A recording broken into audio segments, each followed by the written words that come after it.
लड़कियों याद रखना, आज का वीडियो मैं सिर्फ़ आपको डेडिकेट करता हूँ। लड़के तो इधर-उधर मैनेज कर लेंगे, लेकिन आपको मैनेज करना मुश्किल हो जाएगा। अंदर ही अंदर घुट के रह जाओगे, किसी को ना तो बता पाओगी, ना तो किसी से कह पाओगी। बस ईश्वर से मनाओगी, ज़िंदगी भर रिग्रेट करोगी कि पीएचडी में मैं क्यों आई, मैं तो आके फँस गई, मेरा जीवन ही चौपट हो गया। ये कह नहीं पाओगी, आपकी आत्मा जानेगी। पीएचडी में सुपरवाइज़र का सिलेक्शन आपके फाउंडेशन का बेस है। अगर आपका चुनाव गलत हुआ तो आने वाला 4 या 5 साल आपका पूरा का पूरा बर्बाद हो जाएगा और आपका करियर भी चौपट हो जाएगा। पीएचडी में गाइड चुनाव के मामले में जो अमूमन परेशान होती हैं, वो छात्राएँ होती हैं। अभी हाल ही में बिहार में पूर्णिया विश्वविद्यालय में एक रिसर्च स्कॉलर अपने गाइड के साथ कैंटीन में पकड़ी गई और जिसका वीडियो खूब वायरल हुआ। और आईआईटी मंडी में 2 प्रोफ़ेसरों पर यौन उत्पीड़न का केस लगा। इसके साथ ही साथ बंगलौर में एक प्रोफ़ेसर ने अपने रिसर्च स्कॉलर को ही खुलेआम प्रपोज़ कर दिया।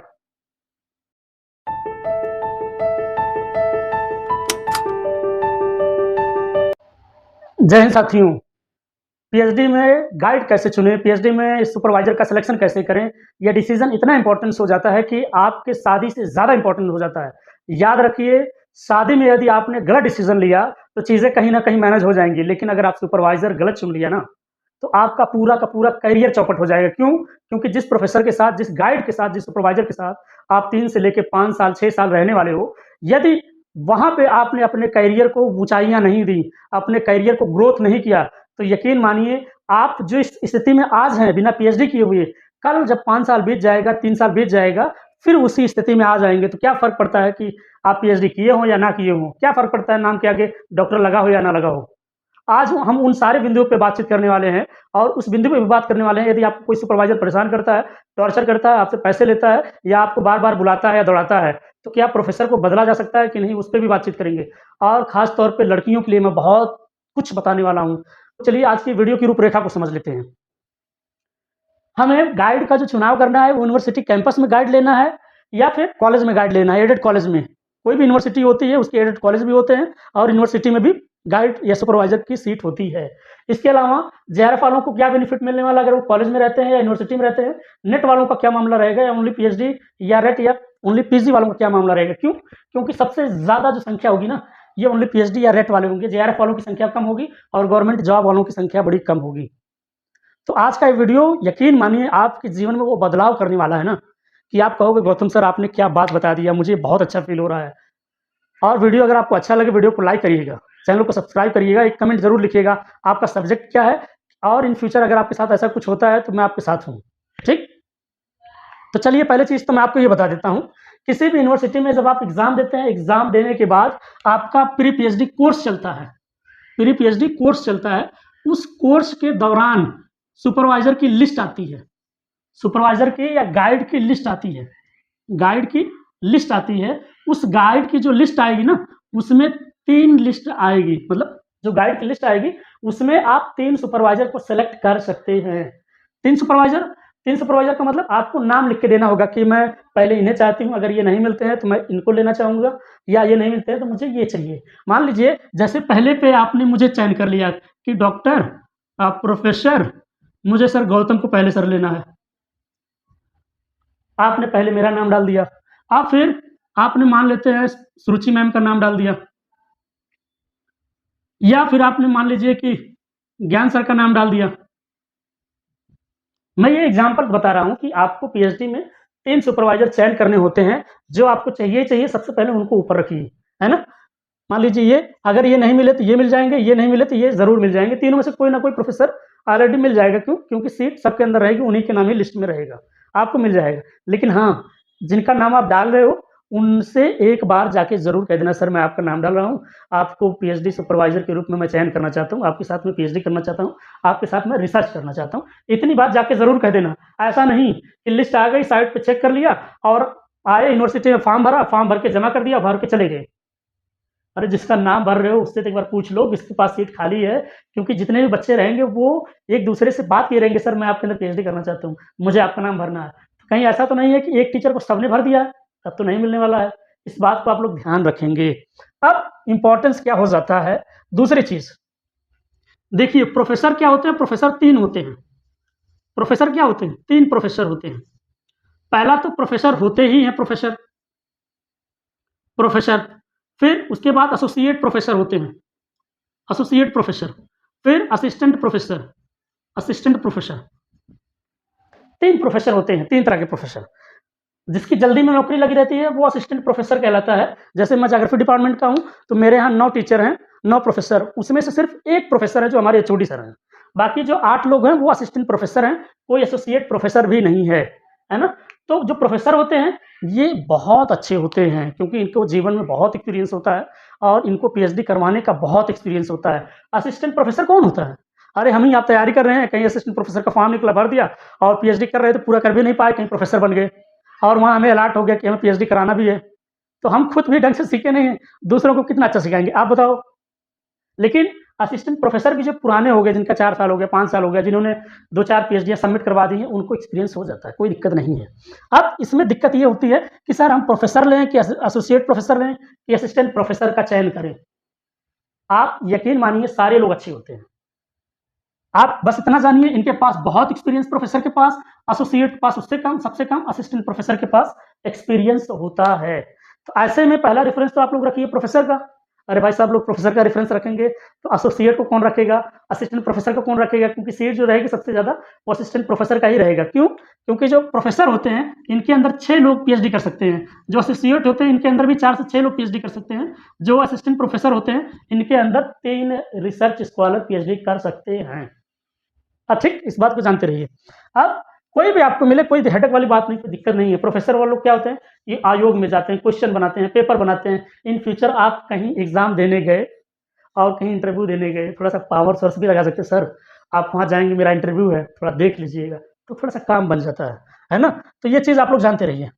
तो कोई भी मिल जाए, चाहे असिस्टेंट प्रोफ़ेसर मिल जाए, एसोसिएट मिल जाए, प्रोफ़ेसर मिल जाए, आपको चयन कर लेना है। इससे पहले क्या आप जानते थे प्रोफ़ेसर 3 होते हैं? कमेंट करके बताओ हाँ या ना? ठीक? अब जो सबसे ज़रूरी चीज़ होती है कि सर यूनिवर्सिटी लें कि कॉलेज लें? देखिए, चाहे यूनिवर्सिटी मिले या फिर कॉलेज मिले, उससे आपको फ़र्क नहीं पड़ना चाहिए। चाहे यूनिवर्सिटी मिले, चाहे कॉलेज मिले, उससे आपको फ़र्क नहीं पड़ना चाहिए। चाहे यूनिवर्सिटी मिले, चाहे प्रोफ़ेसर यूनिवर्सिटी मिले, चाहे कॉलेज में मिले, उससे फ़र्क नहीं पड़ना चाहिए। फ़र्क आप पीएचडी करने आए हो, ना कि यूनिवर्सिटी, कॉलेज का चयन करने आए, इस बात को ध्यान रखना। अब कुछ लोग सोचेंगे सर मुझे कैंपस मिल जाए बड़ा अच्छा रहेगा, कुछ लोग सोचेंगे मुझे कॉलेज मिल जाए बड़ा अच्छा रहेगा। अभी बताता हूँ आपको मैं। देखिए, मैंने बहुत यूनिवर्सिटियों में इंटरव्यू दिया लेकिन सारी यूनिवर्सिटियों में पीएचडी कर नहीं सकता। गोरखपुर विश्वविद्यालय में पीएचडी कर रहा हूँ तो इसलिए यहाँ का माहौल बता रहा हूँ। और कोई जाके चुगली नहीं करेगा विश्वविद्यालय में कि गौतम सर पोल खोल रहे हैं। हालाँकि मैं पोल नहीं खोल रहा हूँ, मेरा विश्वविद्यालय बहुत अच्छा है, मेरे विश्वविद्यालय के सारे सुपरवाइज़र बहुत अच्छे हैं। सबसे अच्छी बात है यहाँ का कल्चर कोई एक पैसा आपसे नहीं लेता है। गोरखपुर विश्वविद्यालय का। यहाँ का कल्चर है चाहे जेआरएफ वाले हो, चाहे ओनली नेट या पीएचडी वाले हो, आपसे ₹1 कोई नहीं लेगा। ना किसी को कपड़ा चाहिए, ना तो किसी को 1 किलो या 2 किलो मिठाई चाहिए, मिल्क केक चाहिए, कोई कुछ नहीं लेता। पढ़ने-पढ़ाने का कल्चर है मेरा गोरखपुर वाला। अब इसमें एक दिक्कत सिर्फ़ आती है कि मान लीजिए जिन लोगों ने यूनिवर्सिटी कि सर नहीं सर मुझे यूनिवर्सिटी ही चाहिए सर। यूनिवर्सिटी अगर आप लेते हैं, यूनिवर्सिटी में जो भी एग्ज़ाम होंगे सेमेस्टर के जो भी एग्ज़ाम होंगे उसमें आपको ड्यूटी लगेगी भाई।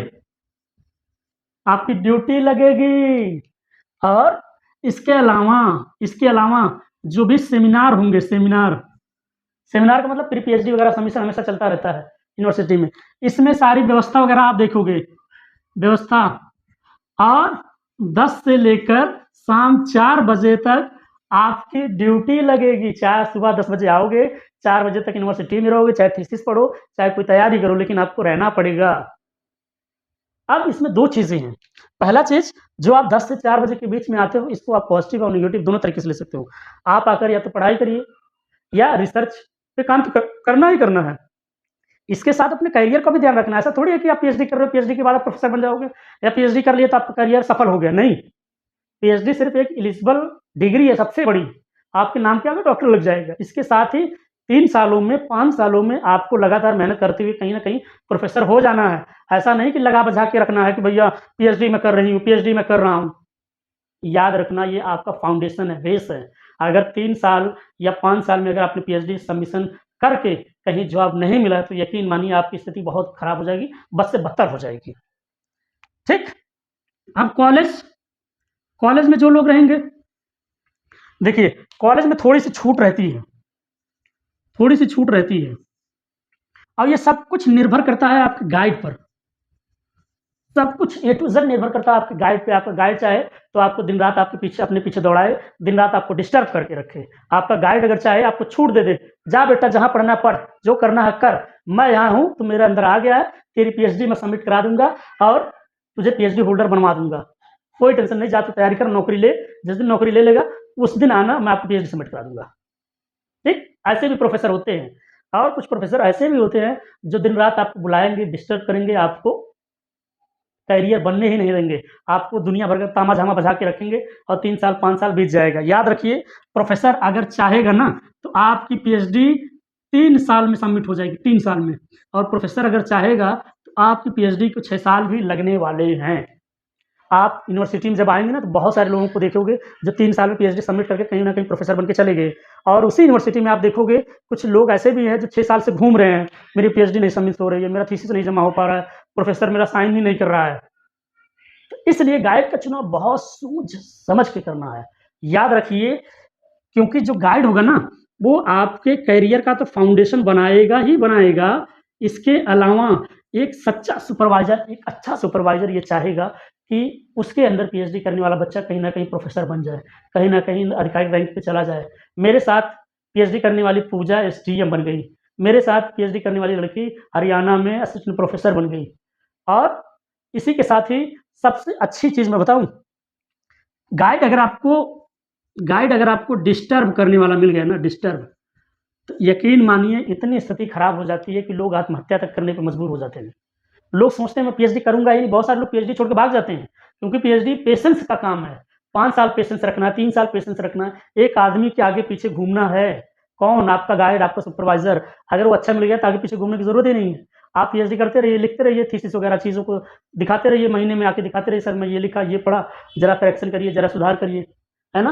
तो इसलिए मैं आपको बता रहा हूँ, पीएचडी में सुपरवाइज़र का सिलेक्शन बहुत इम्पोर्टेंस है। याद रखना, आज का वीडियो जो लोग मिस करेंगे, जो लोग नहीं देखेंगे, यकीन मानिए वो जीवन में कहीं न कहीं ज़रूर रिग्रेट करेंगे कि काश गौतम सर का वीडियो मैंने पहले देख लिया होता। वीडियो अच्छा लग रहा है, वीडियो को लाइक कर दीजिए।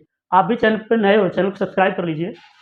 ठीक? ये बात समझ में आ रही है कि नहीं? अब मैं आपको एक रियल एग्ज़ाम्पल बता रहा हूँ, रियल एग्ज़ाम्पल। मेरे ही बैच का लड़का, मेरे ही ज़िले का लड़का है। मैं उसका नाम नहीं ले सकता, ना ही उसके सुपरवाइज़र का नाम बता सकता हूँ। लेकिन जिस दिन आप लोग आओगे गोरखपुर विश्वविद्यालय में, आपको चीज़ें कहीं न कहीं दूर-दबेर सुनने को मिल जाएँगी। उस लड़के को प्रोफ़ेसर ने बहुत दौड़ाया और वो लड़का इतना परेशान हो गया, इतना परेशान हो गया, मुझसे बोला, "गौतम भाई, यार प्रोफ़ेसर को चेंज करना है, प्रोफ़ेसर को चेंज करना है।" तो बहुत सारी चीज़ें हुई और अंत में क्या हुआ कि अभी प्रोफ़ेसर को चेंज नहीं किया गया, लेकिन वो सारी चीज़ें गिरफ्त में ले ली गई हैं कि प्रोफ़ेसर परेशान ना करने पाए। ठीक? अब सबसे ज़रूरी चीज़ क्या है? सबसे ज़रूरी चीज़ है, अब मैं बताना चाहूँगा लड़कियों के लिए ही सबसे बड़ा चुनाव होता है कि लड़कियाँ चाहती हैं कि मुझे मैडम ही मिले। अरे भाई, सारी लड़कियों को सारी मैडम थोड़ी मिल पाएँगी, क्योंकि महिलाओं की संख्या वैसे भी प्रोफ़ेसर में कम है और ऐसे में सारी लड़कियाँ पीएचडी करने वाली लड़कियाँ संख्या बहुत ज़्यादा रहती है। चाहे आप अपने क्लास में देखिएगा, तो सारी लड़कियाँ को सारी मैडम थोड़ी मिल पाएँगी, उनको प्रोफ़ेसर ही मिलेंगे, असिस्टेंट प्रोफ़ेसर मिलेंगे, एसोसिएट प्रोफ़ेसर मिलेंगे, प्रोफ़ेसर ही मिलेंगे। ऐसे में बहुत बड़ा एक इश्यू बन जाता है, सर कहीं मेरे साथ तो ऐसा तो नहीं हो जाएगा कि मेरी शादी भी नहीं हो पाएगी या मैं शादीशुदा हूँ। हुँ? ये सारी चीज़ें। अब लड़कियों के लिए सबसे ज़रूरी चीज़, लड़कियाँ ध्यान दें। लड़कियाँ, लड़कियाँ ध्यान दें भाई, ध्यान दें। ऐसा नहीं लड़कियाँ ध्यान दें, लड़के भी ध्यान दें। ऐसा नहीं लड़कियाँ ही ध्यान दें, लड़के भी ध्यान दें। और कोई ये बिल्कुल नहीं कहे, सर आप लड़कियों को ज़्यादा ध्यान देते हैं, मुझे कम। अरे यार, हम लोग तो मैनेज कर लेंगे, बेचारी इन लोगों को बड़ी दिक्कत होती है। वैसे भी बड़ी मुश्किल से निकल के यहाँ तक पहुँची हैं, बड़ा संघर्ष करके लोगों को मना के, फैमिली को, परिवार को, अपनों को मना के यहाँ तक पहुँची है। ऐसे में अगर कोई गलत प्रोफ़ेसर मिल जाएगा ना, इनका तो मनोबल टूट जाएगा यार, मन बहुत व्यथित हो जाएगा। तो इसलिए मैं लड़कियों से कहना चाहता हूँ, आपको डरने की ज़रूरत नहीं है। जब तक मैं हूँ ना, आप किसी भी विश्वविद्यालय में हो, कोई भी प्रोफ़ेसर अगर आपको परेशान करता है, तो आप मुझसे संपर्क करना। आपको कोई डिस्टर्ब नहीं करने पाएगा। लड़कियों को क्या करना है, आप अपने चरित्र से कभी खिलवाड़ मत करना। आप अपने चरित्र से कभी खिलवाड़ मत करना। आपको मैं एक चीज़ बता दूँ, कुछ भी हो जाए, जीवन में एक बात याद रखना, अपने चरित्र के साथ खिलवाड़ मत होने देना। और सबसे ज़रूरी चीज़, जब पहली बार आपको ये लगे आप अनकम्फ़र्टेबल हो, पहली बार लगे आप अनकम्फ़र्टेबल हो, उसी वक़्त टोक देना, उसी वक़्त बोल देना, सर आप ऐसा नहीं कर सकते, सर आप ये गलत कर रहे हो। पहले दिन ही टोक देना, अगर पहले दिन आपने नहीं टोका ना, तो आपके गाइड, आपके सुपरवाइज़र का मनोबल बढ़ जाएगा। हालाँकि सारे प्रोफ़ेसर गड़बड़ नहीं हैं, जो कुछ एक हैं, जिनकी वजह से पूरी यूनिवर्सिटी बदनाम होती है, जिसकी वजह से लड़कियाँ डिस्टर्ब रहती हैं। आपको क्या करना है, पीएचडी जाए भाड़ में, पीएचडी जाए भाड़ में, पीएचडी जाए भाड़ में, उससे नहीं फ़र्क पड़ता। अपने चरित्र के साथ खिलवाड़ मत होने देना। याद रखना आप यहाँ किस लिए आए हो। दूसरा चीज़, दब के नहीं रहना है, दब के नहीं रहना है। ऐसा नहीं है डर लग रहा है, ऐसा नहीं है कुछ कह नहीं पा रहे हो। आप पीएचडी करने वाले हो, 3 साल में 5 साल में पीएचडी खत्म करके चले जाओगे। बस याद रखना, अगर आप 3 साल तक डिस्टर्ब रहे ना, 3 साल तक मेंटली डिस्टर्ब रहे, तो यकीन मानिए पूरी ज़िंदगी डिस्टर्ब बीतेगी। जहाँ जाओगे ससुराल में, मायके में, सबको डिस्टर्ब रखे हुए। क्यों? क्योंकि आप 3 साल वही तो किया है, डिस्टर्ब रह के जीवन को बिताया। तो दब के नहीं रहना, मन में जो है खुल के बोलो। पीएचडी करना है तो कर लो, पीएचडी नहीं करना है तो छोड़ देना, लेकिन डिस्टर्ब मत रहना। और मैं वो भी बताऊँगा, पीएचडी छोड़ने की ज़रूरत नहीं, पीएचडी में सुपरवाइज़र को ही बदलवा देंगे। और लड़कियों ध्यान रखो, अगर आप अच्छी हो ना, अगर आप अच्छी हो, आपका बाल भी कोई बांका नहीं कर सकता, आपका बाल भी कोई बांका नहीं कर सकता, आपको कोई टच नहीं कर सकता, आपको कोई छू नहीं सकता, आपको कोई कुछ बोल नहीं सकता, अगर आप अच्छी हो। आप अगर कमज़ोर दिखी, अगर आप थोड़ा-सा इधर-उधर नर्वस हुई, तो लोग चील कौवों की तरह आप पे लूट पड़ेंगे। इसलिए अगर आप अच्छी हो, अगर आपने सब कुछ प्लान बना लिया है, तो आपका कोई बाल भी बांका नहीं कर सकता। और सबसे ज़रूरी चीज़ लड़कियाँ याद रखें कि ये जो पीएचडी है ना, आप ये मैं आपको डरा नहीं रहा हूँ, सिर्फ़ आपको बता रहा हूँ ताकि इन फ्यूचर आपको कोई ऐसी बात होती है तो याद रखना गौतम सर की बात। पीएचडी में सर सारे अच्छे हैं, सारे अच्छे हैं, सारे लोग अच्छे हैं। और मेरे अपने गोरखपुर विश्वविद्यालय और उसके एडेड कॉलेज की मैं बात आपको बता दूँ, यहाँ पे प्रोफ़ेसर इतने अच्छे हैं, यकीन मानिए चाहे कोई लड़की हो प्रोफ़ेसर के अंदर जाएगी, एसोसिएट या असिस्टेंट प्रोफ़ेसर के अंदर, आपको कभी ऐसा लगेगा ही नहीं कि आपको ये लोग टॉर्चर कर रहे हैं। यकीन मानिए आपको ऐसा लगेगा जैसे आपको 12th में या ग्रेजुएशन में, पोस्ट ग्रेजुएशन में आपके जो सर पढ़ाते थे, सेम वैसे ही है, एकदम फॉर्मल, एकदम मतलब बहुत गुड नेचर, हमारे यहाँ का कल्चर। और यूनिवर्सिटी में देखो अकाद-अपवाद रहते हैं हर जगह, इसको कोई रोक नहीं सकता। और ऐसा नहीं प्रोफ़ेसर ही गड़बड़ हैं, हम लोग भी बहुत सारे निहंग में हैं।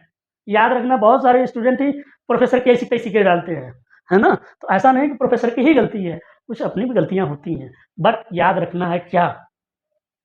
हमेशा अपने ज़मीर को ज़िंदा रखना और अपने आप को उस स्तर पे लेके जाके खड़ा करना, जहाँ पे कोई आपको बोल ना सके। जब कोई कहे, "अरे वाह! वो लड़की बड़ी गज़ब है यार, बात करती है, मज़ा आ जाता है। वो लड़का यार क्या एटीट्यूड है।" ऐसे लड़कों में एटीट्यूड होना चाहिए। तो इस तरह का आपके पास होना चाहिए सेम। और लड़कियों याद रखो, अगर इन फ्यूचर आपके पास ऐसा होता है, तो क्या गाइड बदला जा सकता है? हाँ। हाँ, हाँ, गाइड बदला जा सकता है। आप अपने एचओडी से मिलके, रिसर्च सेल से, डीआरसी से मिलके अपने गाइड को बदल सकती हैं, बदल सकती हैं। कोई ज़रूरी नहीं है ज़िंदगी भर दब के काम करना, ज़िंदगी भर डिस्टर्ब रह के काम करना। याद रखना पीएचडी आपको फाउंडेशन बेस बनाता है और इन्हीं 3 सालों में, 5 सालों में अगर एक अच्छा गाइड मिल गया ना, तो आपको अच्छे से गाइड कर देगा, आप कहीं न कहीं प्रोफ़ेसर बन जाओगे। क्यों? क्योंकि जो प्रोफ़ेसर है, वो खुद प्रोफ़ेसर कैसे बना है, उससे बेहतर कोई नहीं जानता। जैसे मैं पीएचडी कर रहा हूँ, मैंने गाइड का कैसे चयन किया, मुझसे बेहतर कोई नहीं जानता। क्यों? क्योंकि मैं पीएचडी कर रहा हूँ यार, मैंने गाइड का चुना है, मैं चल रहा हूँ, आप लोगों से आगे चल रहा हूँ, इसलिए मुझे सब अच्छे से पता है, सब अच्छे से पता है। वीडियो अच्छा लग रहा है, वीडियो को लाइक कर दीजिए। अब तो लाइक कर दीजिए, यहाँ तक पहुँचा है देखते-देखते। चैनल को सब्सक्राइब कर लीजिए यार, आखिरी तक वीडियो देख रहे हो फिर भी नहीं चैनल सब्सक्राइब कर रहे हो, कर लीजिए। एक कमेंट कर दीजिए, आपको जीवन में गाइड कैसा चाहिए, सब्जेक्ट आप मुझे बता देना अपना, ठीक? अब ये सारी चीज़ों को याद रखना है और कुछ चीज़ें हैं, देखो और कुछ चीज़ें हैं, कुछ चीज़ें का मतलब कुछ चीज़ें उस कंडीशन पे एप्लीकेबल होती हैं। आपके साथ जैसा कंडीशन है, उसी के अकॉर्डिंग आपको ढल जाना है, ठीक? हर बात को मैं यहाँ बताना उचित नहीं है, हर चीज़ का पोल खोलना उचित नहीं है। कुछ चीज़ें उस कंडीशन के अकॉर्डिंग जैसे आदमी कंडीशन में जाता है, वैसा ढल जाता है, चीज़ों को समझ जाता है, उसके अकॉर्डिंग फैसला लेता है। वो आपके ऊपर है। अरे भाई पीएचडी आप कर रहे हो, इतना तो सब कुछ जानते ही हो, क्या सही है, क्या गलत है, बैड क्या है, गुड क्या है ना? ये तो आप जानते ही हो, बताने की ज़रूरत ही नहीं। अब आप ये जानते रहिए कि 3 साल या 5 साल में आपकी पीएचडी सबमिट होगी और इन्हीं 3 सालों तक आपको अपने गाइड या अपने सुपरवाइज़र के अंडर में रहना है ना? अब इन्हीं 3 सालों में आपका फाउंडेशन बनेगा, फाउंडेशन। फाउंडेशन का मतलब आप लोग देखोगे आपके साथ जो लोग पीएचडी कर रहे हैं ना, आपके साथ जो लोग पीएचडी कर रहे हैं, कोई प्रोफ़ेसर बन गया, कोई अधिकारी बन गया, कोई प्रवक्ता बन गया, है ना? कोई पुलिस बन गया, पुलिस का मतलब कोई इस तरह का नौकरी पेशा में आ गया। ये क्यों? क्योंकि लोग उनके गाइड, उनके प्रोफ़ेसर अच्छे हैं, इसीलिए वो लोग ऐसे कोई प्रोफ़ेसर बन गया, कोई अधिकारी बन गया, कोई प्रवक्ता बन गया, कोई पुलिस बन गया, कोई किसी में चला गया, कोई दरोगा बन गया, कोई किसी में कहीं न कहीं पोस्टेड ऑलरेडी हो जाते हैं, पीएचडी उनकी चलती रहती है। ऐसा क्यों हो पाता है? गाइड अच्छा होते हैं तभी। इसलिए पीएचडी में गाइड कैसे चुनें, पीएचडी में सुपरवाइज़र का सिलेक्शन कैसे करें, ये बहुत इम्पोर्टेंस हो जाता है। अब सर आप तो सारा चीज़ बता रहे हो, मेरा जेआरएफ है मुझे बता दो। सर मेरा नेट है मुझे बता दो। देखो भाई, जो जेआरएफ वाले हैं इनको 44,400 रुपया पर मंथ मिलेगा, ठीक? नेट वालों को पहले 10,000 मिलता था। हमारे विश्वविद्यालय में पहले इनको 10,000 मिलता था। पहले इनको 10,000 मिलता था, लेकिन अभी नहीं मिलता। नेट वालों को कोई फेलोशिप नहीं मिलेगी और ओनली पीएचडी या पीजी रेट वालों को कोई फेलोशिप नहीं मिलेगी, कोई फेलोशिप नहीं मिलेगी। जो जेआरएफ वाले हैं, ये ध्यान रखेंगे। इनको गवर्नमेंट ने क्या कर दिया है, यूजीसी ने क्या कर दिया है कि इनको 2 क्लास लेनी पड़ेगी। 2 क्लास लेनी पड़ेगी जिसके अंदर ये लोग गाइड के अंदर पीएचडी कर रहे होंगे या अपने जिस सुपरवाइजर के अंदर ये लोग पीएचडी कर रहे होंगे, इनको 2 क्लास अपने सुपरवाइजर की क्लास लेनी पड़ेगी। कहाँ पे? चाहे वो यूनिवर्सिटी में हो और चाहे वो कॉलेज में हो, इनको 2 क्लास लेनी पड़ेगी। और तो और इनकी बायोमेट्रिक हो गई है। इनकी बायोमेट्रिक हो गई। बायोमेट्रिक का मतलब अंगूठा लगेगा भाई। अरे मैं भी जेआरएफ होल्डर हूँ और मेरा भी अंगूठा लगना अभी शुरू होने वाला है। तो जेआरएफ वाले जो ये सोच रहे हैं ना कि आप चाहे जहाँ रहोगे कोई दिक्कत नहीं, कोई हेडेक नहीं, अंगूठा लगाना पड़ेगा, या तो अपना अंगूठा काट के यूनिवर्सिटी में रख दो, चपरासी को दे दो, वो अंगूठा रोज ठप ठप करता रहेगा। और जो नेट वाले हैं, जो ओनली पीएचडी या रेट यानी पीजी वाले हैं, इनको कोई क्लास लेने की ज़रूरत नहीं है, ये लोग फ्री हैं। फ्री का मतलब अगर सुपरवाइजर चाहेगा तो ये लोग फ्री हैं, इनको कोई हेडेक नहीं। फिर पीएचडी कोर्स खत्म, ये लोग अपने घर जाए, अपनी तैयारी करें, महीना में 2 महीना में जो भी चीज़ लिखते हैं पीएचडी संबंधित, वो लाके अपने गाइड से चेक करवाएं, सुपरवाइजर को दिखाएं और कुछ करना नहीं है। बाकी जो जेआरएफ वाले हैं, इनको तो 2 क्लास लेना है और जहाँ पे इनका कॉलेज होगा या यूनिवर्सिटी होगा, उस यूनिवर्सिटी के आसपास रह के आके रहना भी पड़ेगा।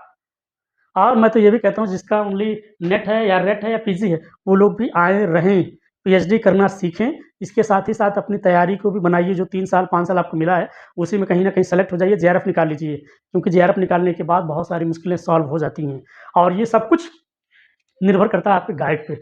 गाइड आपको इतना अच्छा गाइड कर देगा कि आपका जेआरएफ हो जाएगा। आपके सीनियर साथी भी तमाम लोग होंगे जो जेआरएफ होंगे, वही लोग आपको गाइड कर देंगे, आपका जेआरएफ हो जाएगा। 44,400 पर मंथ आपको मिलने, अरे इतना बड़ा पैसा मिलेगा यार, क्या दिक्कत है? हाँ? कहीं भी घूमो, टहलो, कुछ भी करो, 44,400 हर महीने आपके अकाउंट में डिपॉज़िट होता रहेगा, आता रहेगा, आता रहेगा, आता रहेगा, है ना? तो मेरी दिली इच्छा थी कि चाहे ओनली वो हो, क्या कहते हैं, जेआरएफ वाला या नेट वाला या ओनली पीएचडी या रेट वाला या पीजी वाला, इन सारे बिंदुओं पे मैंने आज चर्चा किया। गाइड का चुनाव कैसे करें, कौन अच्छा है, कौन बुरा है। देखो भाई, प्रोफ़ेसर सारे अच्छे हैं, कोई अच्छा या बुरा नहीं है। अगर कोई मुझसे ये पूछे, सर कैसे पता करें? हम लोग तो नए हैं, हम लोग तो दूसरे यूनिवर्सिटी से पढ़े हैं, हम लोग यहाँ आए हैं। देखो, कुछ चीज़ें ऐसी होती है ना कि हम अपना खुद बिगाड़ देते हैं या अपना खुद बना लेते हैं। प्रोफ़ेसर हमारे यहाँ सारे बहुत अच्छे हैं, आपको कोई हेडेक लेने वाली बात नहीं, चाहे मैम मिले, चाहे सर मिले। आप लोगों को अपने गाइड का ध्यान रखना है और अच्छे से उनकी बातों को मानना, उनके अकॉर्डिंग चलना है, उनके अकॉर्डिंग काम करना है, एटीट्यूड पाल के नहीं रखना है और सर से बोलना है, सर मुझे भी आप जैसा बनना है, मुझे प्रोफ़ेसर बनना है, अधिकारी बनना है। तो यकीन मानिए गुरु हमेशा ये चाहता है कि उसका चेला, उसका शिष्य उससे आगे जाए, है ना? तो आज का वीडियो कैसा लगा? अगर यहाँ तक आ गए हो तो एक कमेंट फिर से कर दो। वीडियो कैसा लगा? वीडियो को लाइक करिए, चैनल को सब्सक्राइब कर लीजिए और चलिए मिलते हैं एक नए वीडियो में। तब तक के लिए थैंक यू सो मच। जय हिंद, जय भारत।